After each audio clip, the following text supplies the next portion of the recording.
Hello Leo, Sun, Moon, Rising at Venus signs. Kamusta kayo? Sana po nasa mabuti kayong kalagayan.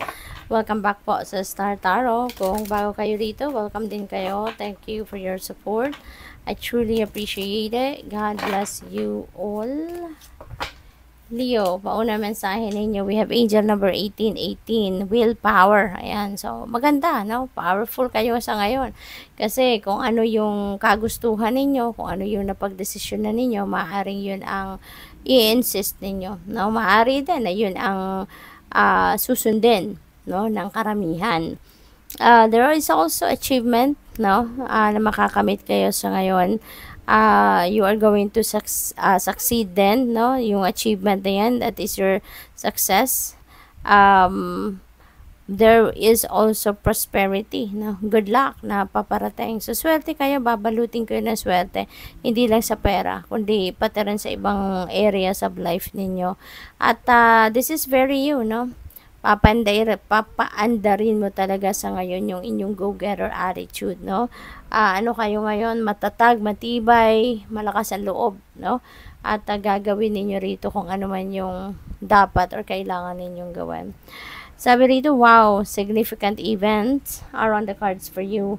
You will progress in your endeavors and gain new experiences. The right people and resources will be put in your path. An excellent proposal or change is coming up. You're destined for greatness. Ayan. So, napakaganda, no? Talagang papunta kayo sa pag-asenso sa ngayon. Papunta kayo sa pagbabago. Papunta kayo sa pag-manifest, no? Na kung ano man siguro yung mga gusto ninyo ma-manifest sa ngayon. And that could be your achievement, no? Baka yung achievement na yan talaga yung baka yan ang pangarap ninyo talagang makamit, no? You have angel number 0505. There is an unexpected shift na maaaring mangyari rito. There is divine intervention. So, pwedeng may mga pagbabagong mangyayari sa buhay ninyo na hindi ninyo inaasahan, hindi ninyo sukat akalain, and it's because maybe it's a divine intervening in your circumstances at siya yung mag-create, no? Or siya yung maghahatid ng mga pangyayaring ito at ito yung pagmumulan, no? Ng pwedeng pagbabago. This number serves as a gentle nudge to pursue whatever interests you most. It's possible that something could rock your boat, but you'll end up exactly where you belong, you know? Which could be in somebody's arm, your dream job, or abroad. So, yung pagbabagong ito could start in any area of life, no? What else? We have angel number 66. Great blessings. Ayan, so, marami, no? At maraming mga bonggang biyaya na pwedeng dumating sa inyo sa ngayon, no? Ang iba sa inyo also will be focusing on self-love, no? You'll be working on your boundaries, you'll be working on your needs talaga. At ang maganda rito sa lahat ng itong mga kakabisihan ninyo, you know, you are going to be feeling that good vibe, no? Kaya maganda, positibo siguro ang mga magaganap dito. Positibong mga magiging epekto ng mga blessings na to or ng mga gagawin ninyo at this time. Sabi dito, nurture yourself, your needs, desires, and boundaries. Ayan, let go of things that are weighing you down. Make space for something meaningful and expand your spiritual areas of life. That big love, opportunity, or job needs to squeeze in somewhere. So, napakaganda, no? Iba't ibang area of life dito magkakaroon kayo ng mga biyaya, no? So, good luck sa'yo. So, tignan natin kung ano pa ang mga mensahe para sa'yo, Leo.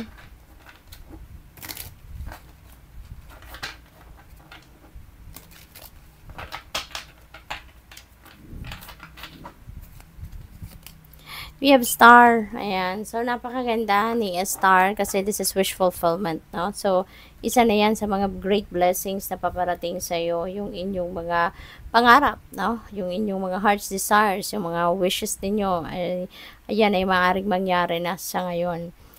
Balance also, you know, this is also about balance, kaya maaari din talaga na ang iba sa inyo magsisimula ng ayusin or magsisimula ng maayos, no, ang inyong mga sitwasyon sa ngayon. This is also new optimism, new hope, new beginning. Kaya definitely maaaring mabisi ang iba sa inyo dito kasi meron kayong mga sisimulang bagong chapter sa buhay ninyo that you are going to be very optimistic about. So, we have the Emperor. Ayan. So, organization, pag-aayos, pagsisimula ng bagong career, ang iba sa inyo magsisimula ng bagong negosyo, you are going to focus more on the source of income ninyo or pagpe-prepare ninyo para sa financial future or pag-i-establish ninyo ng inyong sariling negosyo siguro, 'di ba? Mag-aano kayo ngayon, magfo-focus kayo on laying a solid foundation pagdating sa mga kaperahan ninyo, no? What else? We have Page of Cups. Ayan. So, merong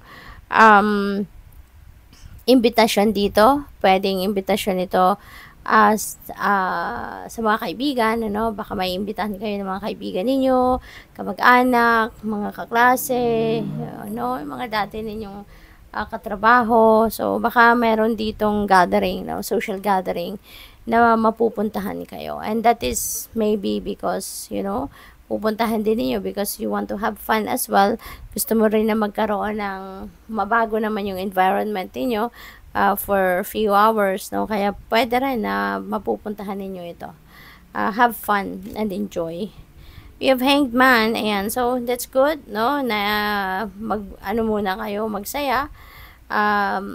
Makipagkita, makipag-usap sa ibang tao, magkaroon kayo ng bagong perspective, makarinig kayo ng ibang mga opinion, mga ganon. Kasi si Hanged Man, parang magkakaroon muna kayo ng pause, magkakaroon muna kayo ng pagtigil na kung ano man ang inyong pinagkakaabalahan, yung ganon. Kasi stagnant energy. So, ngayon, maaaring may mga delays sa mga ginagawa ninyo, maaaring may mga blockages, no, sa mga pinagkakaabalahan ninyo. Kaya it's about time na para iba naman muna, no, yung pagkaabalahan ninyo instead of doon kayo sa negosyo, sa work ninyo, or whatever it is, no, na pinagkakaabalahan ninyo araw-araw. Parang time out muna kayo dyan ng saglit lang and give yourself time to unwind, to have fun, para nang sa gayon ma-refresh naman yung isip ninyo, no? So, good luck. Thank you for watching. Love and light. Namaste.